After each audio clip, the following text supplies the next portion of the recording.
Εξαϊσίτων δείξαν δι το φως, δόξα εν υψής της Θεός, και πηγής ειρήνη εν ανθρώπης ευλογία.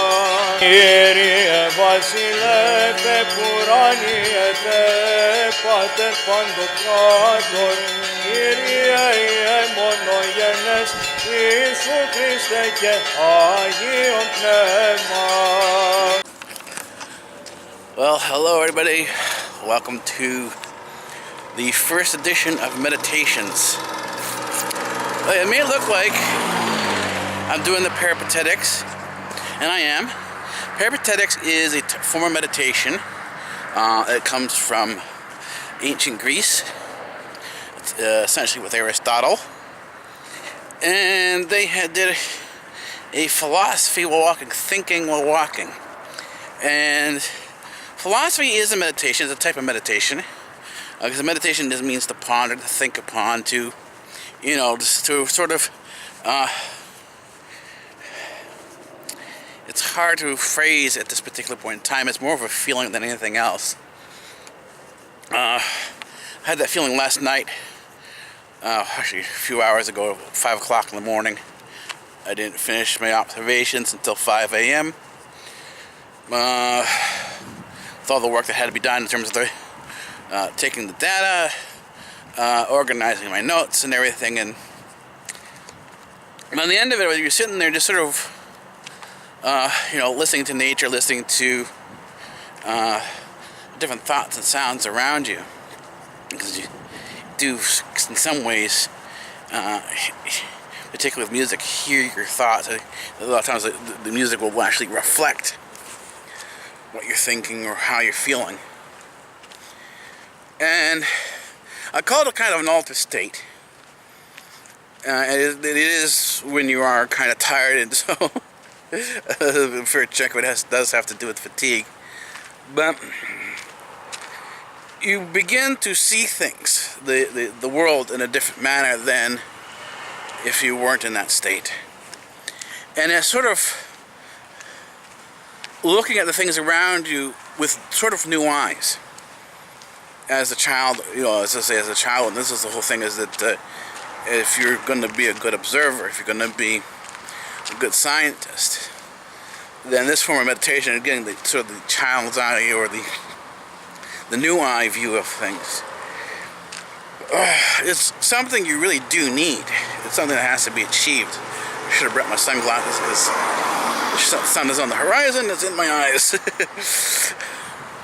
But anyways, as we are doing our Peripatetics here, and our Peripatetics is a walking and talking, a discussion, a thinking, while we're walking, of course, right? Walking and talking. And you're coming with me, and we're having a grand old time at this, depending on what you can see in the background. Sometimes you can see a lot, sometimes there's not much to see.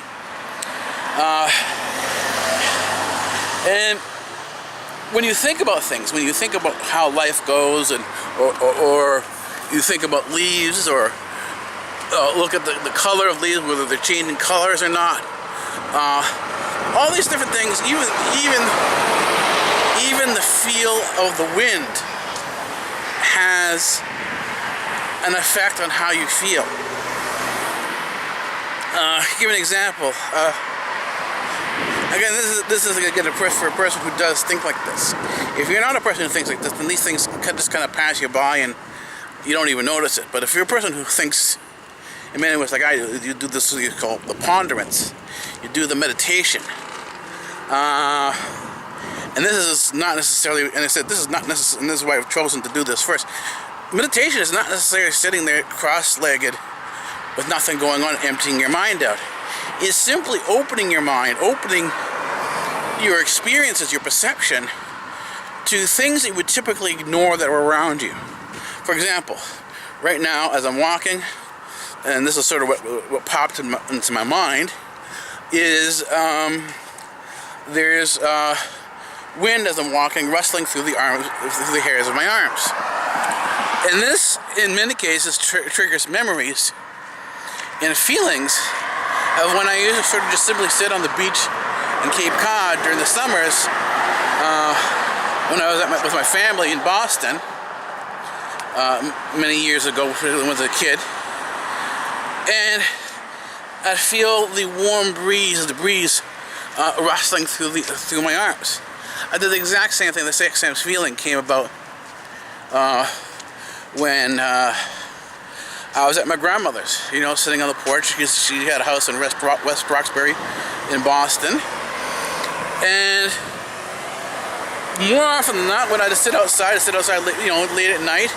Again, it's summertime, so there was a nice breeze,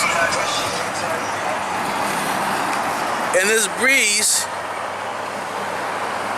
again rustled through my arms, and again got the same feeling, and it now is part of my memory. And this is sort of what happens: is that physical conditions, like like a breeze through the arm hairs, can actually trigger memories that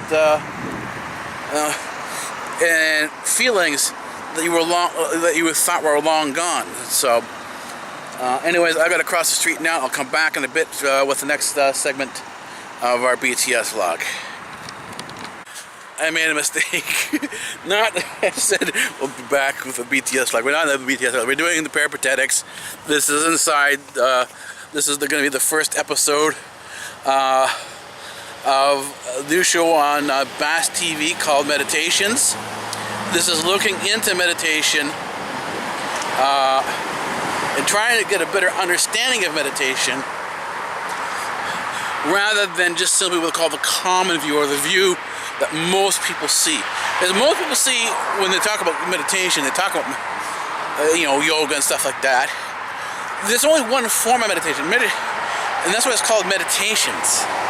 Because there are multiple forms of meditation. There's more than one type.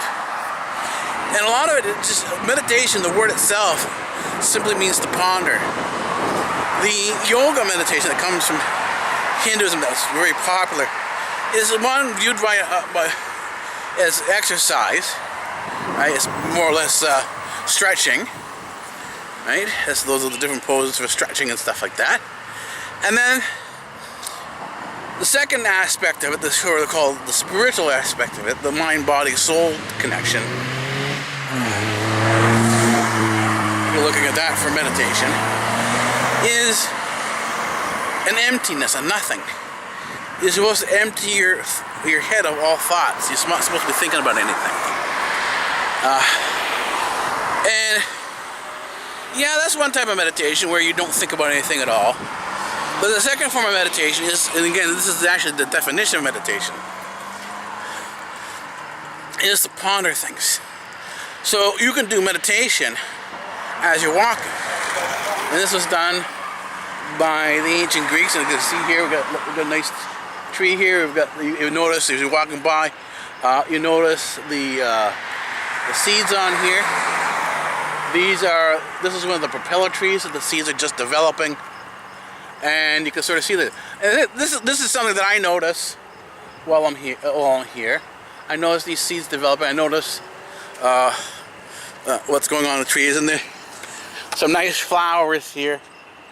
And the thing is, this was all wooded area here until they built a Toyota dealership here.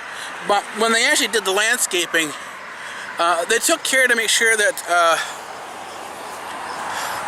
the outlying property kept some of the natural look, the beauty of nature was sort of kept to a certain degree within an industrialized zone. And this right behind me here, if you're going looking to the left here, that's actually IBM. IBM is behind there, and once again, they took care to make sure that their part of the land stayed wooded. So they got a lot of pine trees on their land. And actually, they've got enough pine trees and enough land like this, because they took up a whole section of streets of this. That you have foxes, wolves, coyotes will show up. There's wild rabbit, wild cats. These are cats that sort of, I guess, escaped and are now living in the wild. And people say, "Oh, domestic animals can't survive in the wild." Not true. Dogs become feral. They can live in the wild. Cats can. almost any animal that you would think is a pet can easily adapt to life outside of the domestic zone. Now, is life outside the domestic zone a free pet better? No. Why? Well, yes, they are freer, but at the same time, as they don't have the regular meals, they're not guaranteed a meal every single day. It depends on what they catch and kill. This is why animals, when they see a dumpster, hey, bonus! They're eating out of the garbage. Why? It's a free meal, free and easy meal. Normally, in order to have something to eat, they'd have to hunt and kill. But here, in the wild, here when they're domesticated in our normal lives, they don't have to kill. They don't have to spend that energy. So they spend most of the day eating, munching, and, you know, lying around. And if the owner takes them out for a walk, that's, you know, I mean, I don't particularly like the term owner, but if you look at most dogs today, most dogs do and don't have owners. There are some people who are dog owners, pet owners, and others who treat their dogs, this is the way it should be, as if they're part of the family. And that's what most animals who are social, who have some degree of social understanding, actually are family oriented. So this is the way it should be. It should be, okay, yeah, the pet is part of the family. And ironically enough, if we say brain is the size of the brain is what determines recognition. Years ago, in my parents' house, we used to have fish, and from a distance off, because my dad did most of the work on the fish tank, and he fed them more often than not. When he went near the fish tank, they saw him. They knew what corner to go to get their food. So they actually were able to anticipate just by sight when they were being fed. Now this is intelligence in a fish that is usually reserved for higher brain mammals. So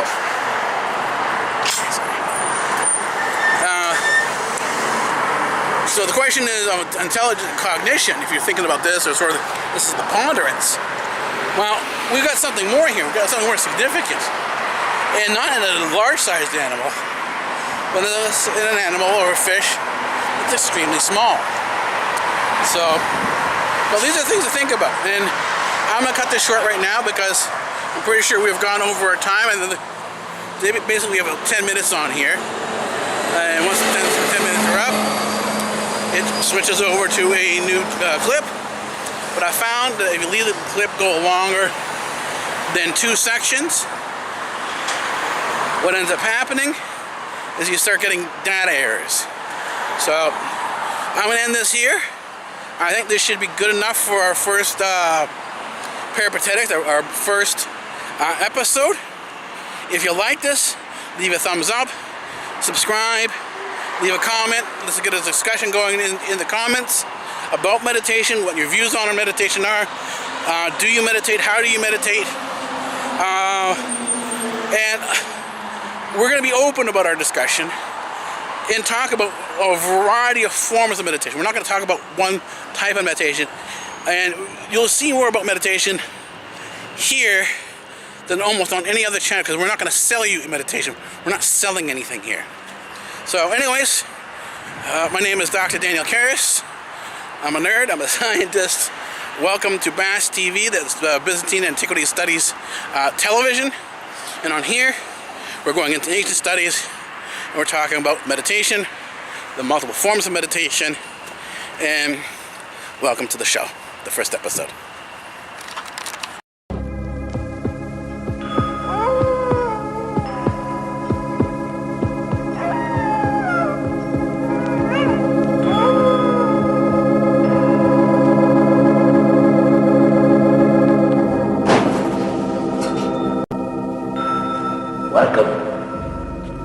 Welcome to the library, and I am the librarian.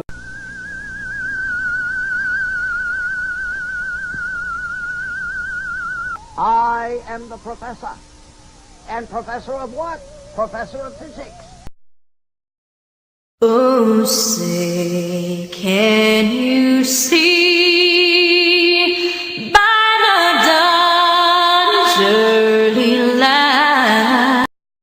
Free speech rules here at Democratic Earth.